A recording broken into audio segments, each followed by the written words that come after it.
Princess Valera stood alone on the balcony of the royal palace and looked out at the twin moons of her homeworld. The night air was cool against her lavender skin, and she wrapped her arms around herself as she tried to calm her racing thoughts. Tomorrow would change everything, and she was not ready for it. The Synthri Empire had ruled this corner of the galaxy for over 10,000 years. They were an ancient and proud people with tall, slender bodies and skin that shifted colors based on their emotions. Their eyes came in many shades, but Valera had been born with silver-violet eyes, and this had marked her as special from the moment she took her first breath. The prophecy had been written long before she was born. It spoke of a princess with eyes like starlight who would bond with a creature from a distant primitive world. This creature would come from a planet called Earth, and it would be a human. For 200 years, Valera had lived with this knowledge hanging over her head. Like a sword waiting to fall, she had heard the stories about humans her entire life. They were short and stocky compared to the Synthri, with dense bones and thick muscles that made them stronger than they appeared. They had no telepathic abilities and could not sense the emotions of others the way her people could. They communicated through crude sounds and gestures, and they seemed to solve most of their problems through violence. The elders of the court spoke of human history with horror in their voices. These creatures had spent most of their existence fighting wars against each other.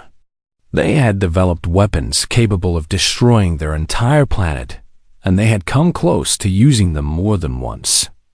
They ate the flesh of other animals, and they kept some creatures as slaves they called pets.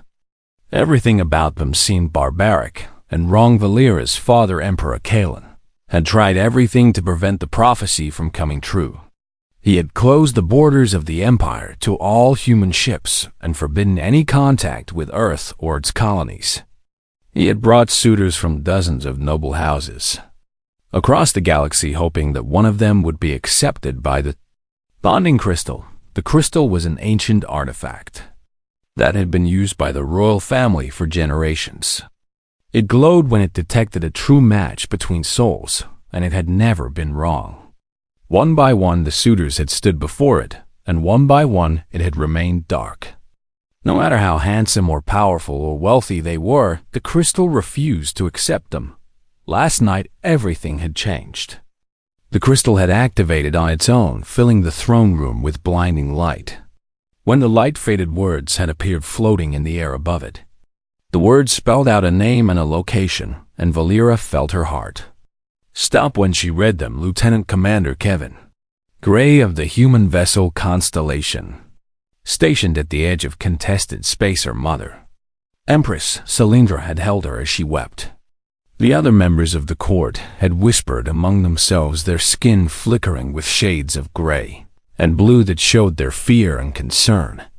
Her father had said nothing at all, but his skin had turned the deep red of barely controlled rage. A soldier. They expected her to bond with a human soldier, a creature bred for war and trained to kill.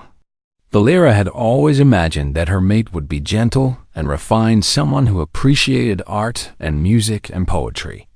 Instead, she was being given to a barbarian who probably spent his days shooting at things and his nights drinking whatever toxic substances humans used to poison themselves. She had not slept at all. And now she stood watching the moon sink toward the horizon, knowing that a diplomatic ship was already being prepared. Her father had no choice but to honor the prophecy because the alternative was too terrible to consider. The last time a royal had refused a bonding, the empire had fallen into civil war and millions had died. The door behind her opened and she heard the soft footsteps of her mother approaching. Cylindra came to stand beside her daughter, and for a long moment, neither of them spoke. Finally, her mother reached out and took her hand. "No, you are afraid, my child," Cylindra said in the gentle telepathic voice that had soothed Valera since she was small. "Afraid does not begin to describe what I feel, mother." Valera replied, "I am to be given to a monster and expected to spend the rest of my life at his side. How am I supposed to accept this?" Cylindra squeezed her hand. I will tell you something that I have never told anyone else. When I was young and the crystal chose your father for me, I was terrified as well.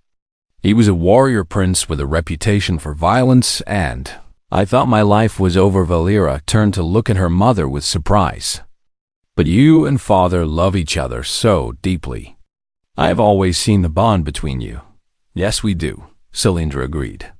But that love did not exist at the beginning. It grew over time as we learned to understand each other.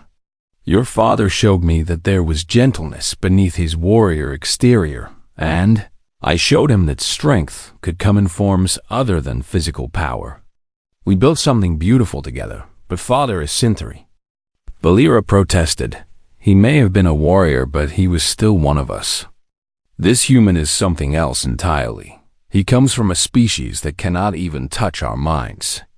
How am I supposed to build anything with someone I cannot truly connect with, perhaps? That is exactly what the universe wants you to learn. Cylindra suggested, perhaps there are forms of connection that do not require telepathy. Perhaps the humans have something to teach us that we have been too proud to see. Valera shook her head. You are trying to comfort me, and I appreciate it, but I do not believe there is any wisdom in this prophecy. I think the universe is cruel, and I have been chosen to suffer for reasons I will never understand. Mother pulled her into an embrace and held her tightly. Then suffer with dignity, my daughter, and know that I will be with you every step of the way. Whatever this human turns out to be, you will face him with the strength of the Cynthry royal line behind you. First light of dawn began to paint the sky in shades of pink and gold. Somewhere out there among the stars, a human named Kevin Gray was waking up to begin his day, completely unaware that his life was about to change forever. Valera wondered what he would think when he learned that an alien princess had been promised to him by forces beyond his control. Would he be pleased at the thought of having a royal bride? Would he be disgusted by her alien appearance? Would he try to refuse the way she wished she could refuse? There were so many questions, and she had no answers for any of them all. She knew was that the ship would leave at midday, as she would be on it. Her fate was sealed, and there was nothing she could do but face it with whatever courage she could find. She took one last look at the twin moons of her home and said a silent goodbye to the life she had known. Whatever came next, she would never be the same person she was in this moment. The princess who had dreamed of a gentle artistic mate was about to meet a human soldier, and nothing would ever be simple again. The diplomatic vessel emerged from hyperspace near Station Omega-7, and Valera felt her stomach tighten with dread. Through the viewing port she could see the massive structure spinning slowly against the backdrop of stars, and somewhere inside it her fate was waiting. For her, the journey had taken 3 standard days, and she had spent most of that time in her quarters, refusing to eat or speak to anyone. Her attendants had tried to prepare her for what was coming, but she had pushed them away. What preparation could possibly help her face a human station? Omega-7 was a neutral trading post where dozens of species came together to conduct business and negotiate treaties. The Human Alliance had agreed to send Lieutenant Commander Kevin Gray here to meet with the Cynthry delegation, though they had not been told the true reason for the meeting. The diplomats had only said that a matter of great cultural importance required his presence. Valera wondered what the humans thought was happening. They were probably expecting some kind of trade negotiation or military discussion. They had no idea that one of their officers was about to be claimed as the mate of an alien princess. The ship docked smoothly, and Valera's chief attendant came to escort her to the airlock. The older woman's skin was a calm shade of blue, but Valera could sense her nervousness through their telepathic link. Everyone was afraid of what would happen when the princess came face to face with her human mate. Walk with dignity, the attendant reminded her. You are a princess of the Cynthry Empire, and no human can diminish that. Valera straightened her spine and lifted her chin. She was wearing the formal robes of her house in deep purple and silver, and her long dark hair had been braided with precious gems. If she was going to meet a barbarian, she would do so looking like the royalty she was. The airlock opened with a soft hiss, and she stepped through into a docking bay filled with humans. There were dozens of them standing in neat rows wearing matching dark uniforms, and she felt a moment of panic at the sight of so many alien faces. They all looked so similar to each other with their round eyes and flat features and skin in various shades of brown and pink. Then she saw him. He was standing at the front of the group wearing a uniform that had more decorations than the others. He was shorter than she had expected, barely reaching her shoulder, and his body was compact and solid. His hair was dark brown, cut short, in what she assumed was military fashion, and his skin was a warm tan color that reminded her of the desert sands of her homeworld, but it was his eyes that caught her attention. They were brown like rich earth, and they held an expression she had not anticipated. He looked nervous and uncertain, and when their gazes met, she saw him swallow hard. He was afraid of her. This realization was so unexpected that Valera stopped walking for a moment. She had spent so much time imagining a brutal warrior eager to claim his alien prize that she had never considered he might be just as uncomfortable with this situation as she was. He stepped forward and gave a small bow that looked unpracticed and awkward. "Princess Valera," he said in a voice that was deeper than she had expected. "Welcome to Station Omega 7. I am Lieutenant Commander Kevin Gray." His words came through the translator device she wore as a small earpiece, and they sounded strange and flat without the emotional undertones that synthery speech carried. She could not sense his feelings at all, and it made her feel blind in a way she had never experienced before. "Lieutenant Commander Gray," she replied with a formal nod. "I thank you for agreeing to this meeting." He seemed surprised by her response, as if he had expected something different. "Of course," he said, "though I have to admit I am not entirely sure why I am here. The message from my superiors was pretty vague." Valera exchanged a glance with her chief attendant. The humans truly did not know what was happening, and now she would have to explain it. This was going to be even more difficult than she had imagined. "Perhaps we could speak somewhere private," she suggested. "What I have to tell you is not suited for a public audience." Kevin nodded and gestured toward a doorway at the far end of the docking bay. "There is a conference room this way. We can talk there without being disturbed." They walked in silence through the corridors of the station, and Valera found herself studying the human beside her. He moved with a quiet confidence that spoke of years of training, but there was nothing aggressive about his manner. He kept a respectful distance from her, and his hands stayed relaxed at his sides. The conference room was small and simple, with a table and several chairs. Kevin waited for her to sit first, before taking a seat across from her, and this small gesture of courtesy surprised her once again. She had not expected manners from a human soldier, so he said when they were alone. "What is this all about?" Valera took a deep breath and began to explain. She told him about the prophecy and the bonding crystal, and what it meant for both of them. She watched his face as she spoke and saw it cycle through a range of emotions from confusion to shock to disbelief. When she finished, he sat in silence for a long moment, and she braced herself for his reaction. Would he be angry? Would he demand to be released from this obligation? Would he try to claim her immediately like the savage she had always imagined? Instead, he asked a question she had never expected. "So you're saying that you have been forced into this against your will?" Valera blinked. "The prophecy is sacred to my people," she said carefully. Kevin shook his head. "That is not what I asked. I asked if you want this." No one had ever asked her that before. Not her father or her mother or any of the attendants and advisors who had prepared her for this moment. They had all simply accepted that the prophecy must be fulfilled regardless of her feelings. She found herself unable to answer, and her skin began to shift through shades of gray and pale blue that revealed her inner turmoil.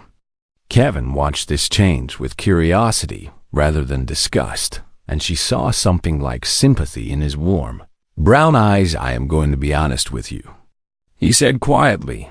I do not understand prophecies or bonding crystals or any of this. But I do understand what it feels like to have other people make decisions about your life. I have been a soldier for 15 years, and I know all about following orders you do not agree with. He leaned forward slightly. Whatever happens next, I want you to know that I am not going to force you into anything. I do not care what some crystal says or what your traditions demand. You are a person, and you deserve to have a choice. Valera felt something break open inside her chest. It was such a small thing, really, just a few simple words from a stranger. But in that moment she realized that everything she had believed about humans might be wrong. She did not know what to say, so she said nothing at all. She simply looked at this small, strange creature from a violent world and wondered if perhaps the universe knew something she did not. The weeks that followed their first meeting were unlike anything Valera had imagined. The Human Alliance and the Synthri Empire had agreed to a courtship period that would allow both parties to become familiar with each other before any formal bonding took place. Quarters were arranged on Station Omega-7 where she and Kevin could spend time together under the watchful eyes of diplomats and chaperones. At first, Valera kept her distance from the human. She observed him the way one might observe a potentially dangerous animal, and she waited for him to reveal his true nature. Surely the kindness he had shown at their first meeting was just an act, and soon enough, the violent savage she had always expected would emerge. But days turned into weeks, and the savage never appeared. Kevin seemed content to let her set the pace of their interactions.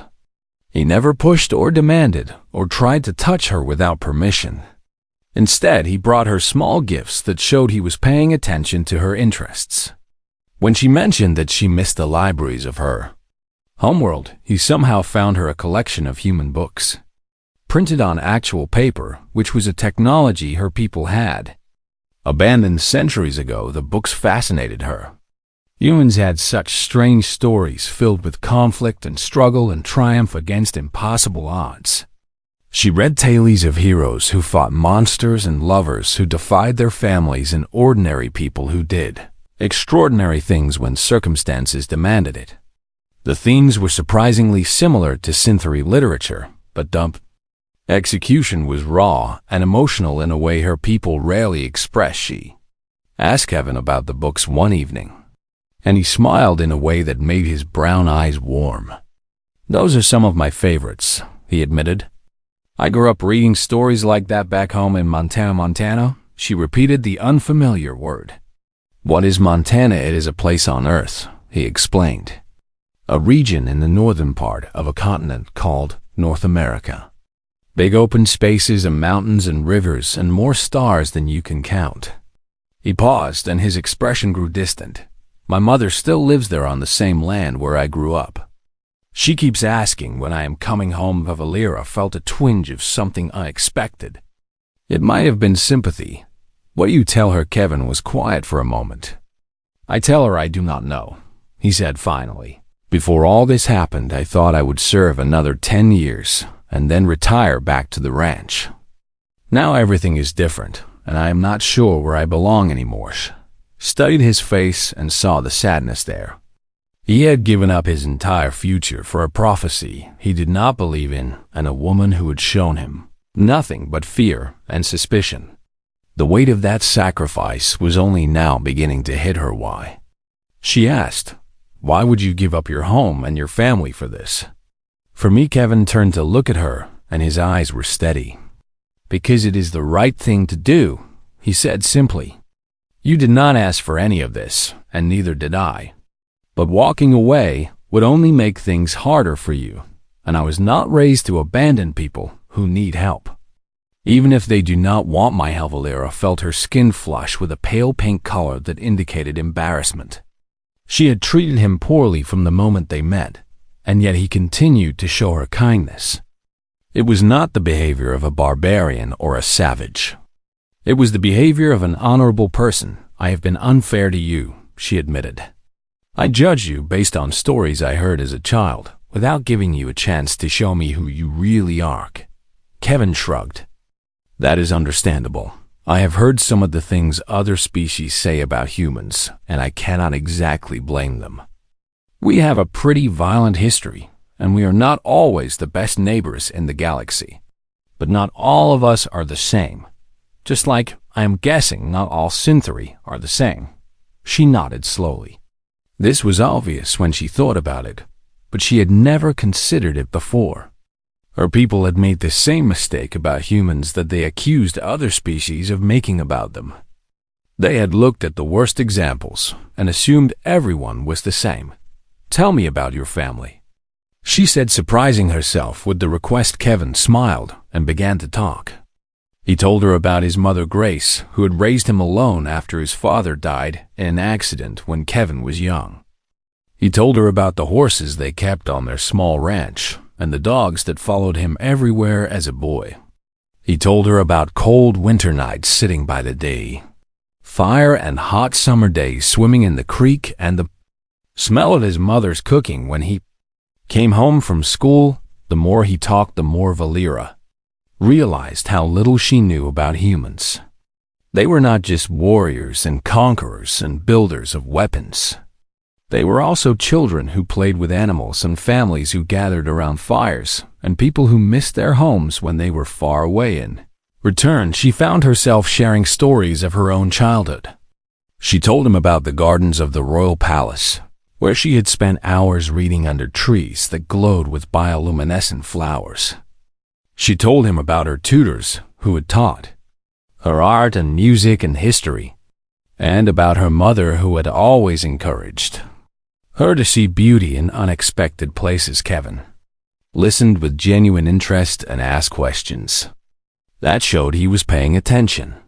He did not mock her stories or dismiss them as the concerns of a spoiled princess. He treated them as valuable and important because they were part of who she was. One night, Valera found him alone on the observation deck of the station, staring out at the stars with an expression she had not seen before. She approached quietly and sat beside him without speaking. After a long moment, he turned to look at her. "Do you ever wonder why the universe works the way it does?" he asked. "Why some things happen and others do not? Used to think I understood," she replied. "I believed that prophecy was just a way for the universe to guide us toward our proper paths. But now I am not so sure." Kevin nodded. "I never believed in destiny or fate or any of that. I always thought we made our own choices and lived with the consequences. But then I got pulled into this situation, and now I wonder if maybe there are forces at work that we cannot see or understand." Valera looked at him carefully. "Do you regret being here?" He was quiet for a moment. "No," he said finally, "I do not think I do. This is strange and scary, and I have no idea how it will end. But meeting you has taught me things about myself that I never knew. And whatever happens, I think I am a better person for having known you." She felt warmth spread through her chest, and her skin shifted to a soft shade of blue that she could not quite control. No one had ever said anything like that to her before. Her entire life, she had been valued for her title and her bloodline and her role in the prophecy. But Kevin seemed to value her simply for being herself. "Perhaps," she said quietly, "the universe really does know something we do not." Kevin smiled, and for the first time since they had met, Valera found herself smiling back. It was a small moment, but it felt like the beginning of something new, something that might actually be worth hoping for. News of the bonding between Princess Valera and the human officer spread through the Galactic Council like fire through dry grass. Most species accepted it as an internal matter for the Synthery Empire and offered polite congratulations, even if they found the match unusual. But there were some who saw opportunity in the situation, and one of them was determined to seize it. Lord Vexen of the Creth Dominion had pursued an alliance with the Synthery for decades. His people were a warrior race who valued strength above all else, and he believed that a marriage between himself and the Synthery princess would cement his power across an entire sector of space. When he learned that a human had been chosen instead, his rage shook the walls of his fortress. The Kreth were terrifying creatures by any standard. They stood over 3 meters tall, with bodies covered in natural armor plating that could deflect most weapons. Their arms ended in claws that could tear through steel, and their teeth were designed for ripping flesh from bone. In single combat, they were nearly unbeatable, and they had conquered dozens of worlds through sheer physical dominance. Vexen arrived at Station Omega-7 with a challenge that no one had expected. He invoked an ancient law that predated modern synthery, civilization, and demanded trial by combat for the right to claim Princess Valera. The law had been forgotten by most, but it had never been officially abolished, and the synthery diplomats had no legal grounds to refuse. The rules were simple. Vexen would fight the princess's chosen mate in single combat. If Vexen won, he would take Valera as his prize, and the bonding with the human would be dissolved. If Kevin won, Vexen would withdraw his claim forever. Everyone expected Kevin to refuse. No human had ever survived single combat with a Kreth warrior, and accepting the challenge seemed like suicide. The synthery diplomats urged him to find another way, and even Valera begged him to let them seek a legal solution, but Kevin accepted without hesitation. The news spread quickly, and soon the station was buzzing with activity. Representatives from dozens of species arrived to witness what they assumed would be a quick and brutal execution. Betting pools opened with odds so heavily against Kevin that no one would take money on his side. The general consensus was that the human had lost his mind. Valera found him in one of the station's training rooms the night before the duel. He was practicing with a weapon he had borrowed from the armory, and his movements were precise and controlled. She watched him for several minutes before he noticed her standing in the doorway. He set down the weapon and turned to face her. His expression was calm, but she could see the tension in his shoulders. "How long have you been there?" he asked. "Long enough," she replied. She stepped into the room and let the door close behind her. "You will die tomorrow," Kevin nodded slowly. "Probably," he agreed. Then why? Valera demanded. "Why would you accept this challenge? You could refuse and return to your ship and your home. No one would think less of you for walking away from an impossible fight." Kevin was quiet for a moment. "Do you remember when you asked me what I tell my mother when she asks when I am coming home?" Valera nodded. "You said you did not know anymore." He took a breath. "I know now," he said. "I tell her that I found something worth staying for. Someone worth fighting for." Valera felt tears forming in her eyes, and she blinked them away. She had spent her whole life hearing empty promises from suitors who wanted her title and her power. But this human was willing to die for her simply because he believed it was the right thing to do. "Have been cruel to you," she said. Her voice trembled despite her efforts to control it. "I judge you for your species and for stories I heard as a child. I never gave you a chance to show me who you truly are. You are giving me one now," Kevin said gently. "That is all I ever wanted." She crossed the room before she could stop herself and took his hand in hers. It was the first time she had voluntarily touched him, and she felt a strange warmth where their skin connected. His hand was rough with calluses from years of work and training, but his grip was gentle. "And let me show you something," she said. "Let me show you how the synthery fight for the rest of the night." She taught him the ancient art of motion that her people had developed over thousands of years. It was a combat style based on anticipation and redirection rather than brute force. The goal was not to overpower an opponent, but to use their own strength. Against them, Kevin learned quickly, and Valera found herself impressed by his adaptability. Humans were not telepathic, but they had developed other ways of reading their opponents. Kevin watched her body language and anticipated her movements with an accuracy that surprised her. By morning, he had combined her techniques with his own military training and created something new. "It will not be enough," she warned him as the first light of dawn crept through the windows. "Vexen is too strong and too fast. Even with everything I have taught you, the odds are still against you." Kevin nodded. I know, but I have one advantage that Vexen does not expect. What is that? Kevin smiled. I am human, he said, and humans are very difficult to kill. Valera did not understand what he meant, but there was no time to ask. The guards had arrived to escort Kevin to the arena, and the moment of truth was finally here. She watched him walk away and felt her heart breaking with every step he took. Please, she whispered to whatever forces controlled the universe. Please let him survive. I am not ready to lose him. She did not know if anyone was listening, but she hoped with all her soul that her prayer would be answered.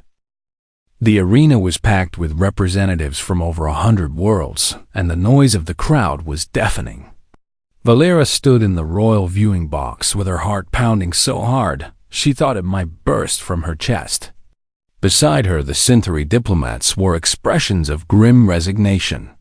They had already begun planning for what would happen after Kevin's death. Lord Vexen stood in the center of the arena, and his massive form cast a shadow that seemed to swallow the light.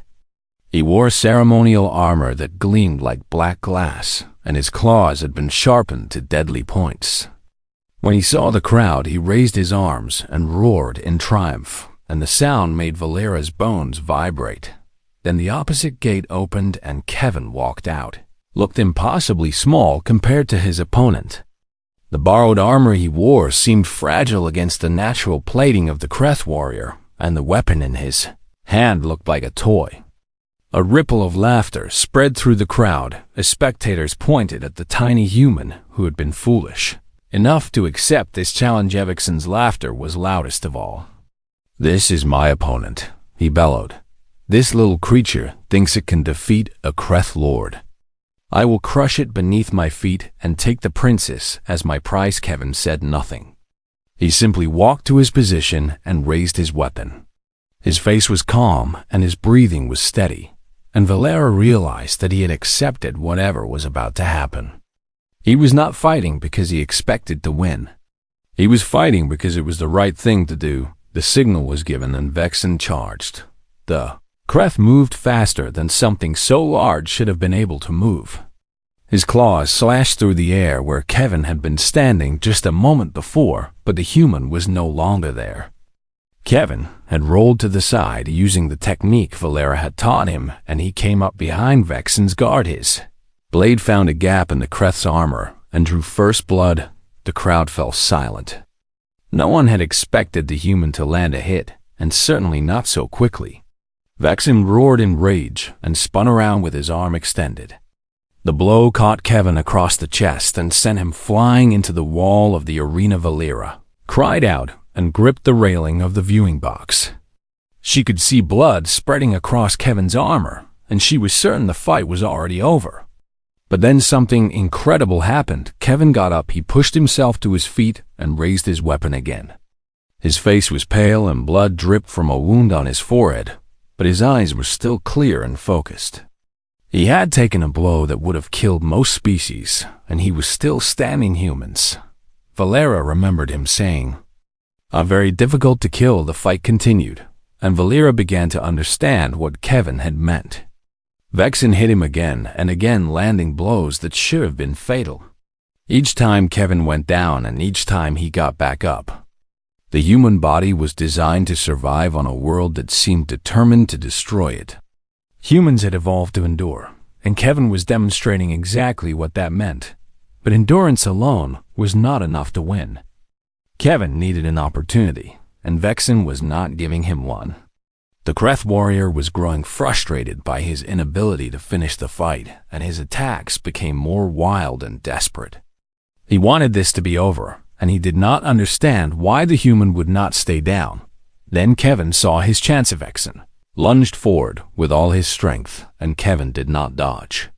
Instead, he stepped into the attack and used the technique Valera had taught him to redirect the Kreth's momentum. It was a move that required perfect timing and absolute precision, and Kevin executed it flawlessly. Vexen's own weight and speed became his enemy. He stumbled forward off balance, and before he could recover, Kevin had swept his legs out from under him. The massive warrior crashed to the ground with a sound like Thunder and Kevin was on him in an instant. Blade pressed against Vexen's throat just below the edge of his armor where the scales were thin enough to pierce yield, Kevin said. His voice was steady despite the blood running down his face. The arena was silent. No one moved and no one breathed. A human had just defeated a Kreth warrior in single combat, and the galaxy would never forget this moment, Lord.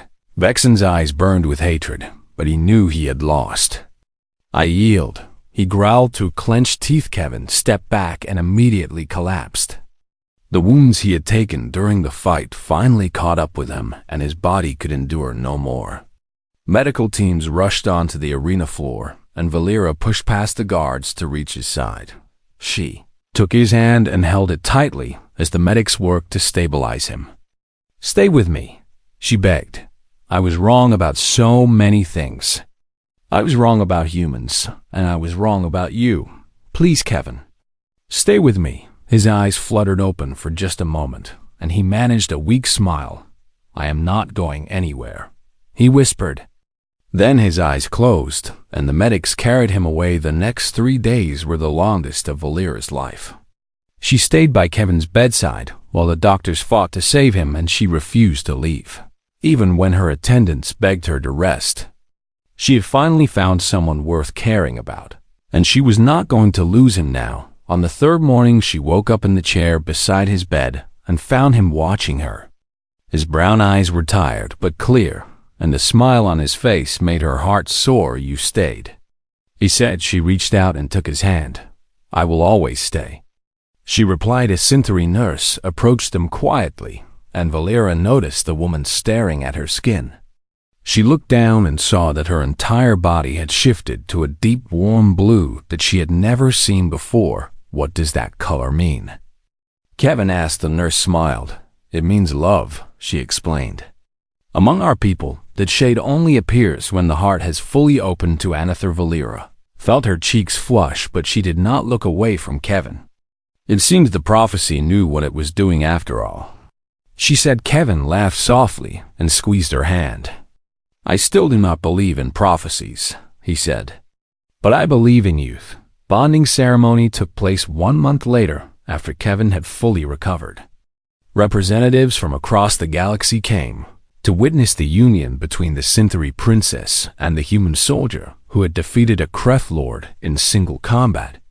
The crystal glowed brighter than it had in 1,000 generations, and even the skeptics had to admit that something extraordinary was happening. Valera had spent her entire life fearing this moment. She had imagined a barbarian and a monster and a creature incapable of gentleness or love.